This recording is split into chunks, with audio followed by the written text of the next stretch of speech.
Yegane melek sen, kara buğday sevgilim. Sen benim hayatım, canım sen, yüreğim sen. Sen bana her şeyden gülümser sen. Beni xoşbəxt eden yegane melek sen, kara buğday sevgilim. Kara gözlü dilberim, şirin dilli dilberim.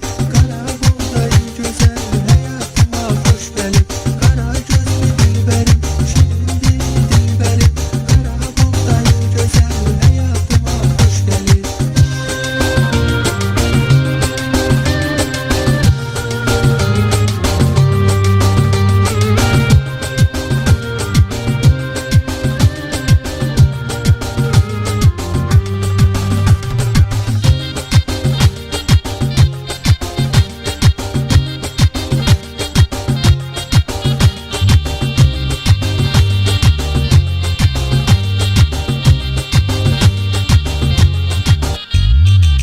Hayatta varlığım, gözümün nurusan.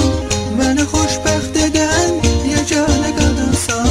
Sen üçün şiirlər, nəğmələr yazmışam, kara buğday sevgilim.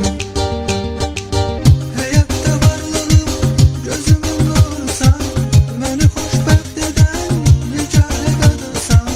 Sen üçün şiirlər, nəğmələr yazmışam, kara buğday sevgilim. Kara gözlü dilberim, şirin dilli dilberim. Kara buğday güzel, hayatıma hoş gelip. Kara gözlü dilberim, şirin dilli dilberim. Kara buğday güzel, hayatıma hoş gelip.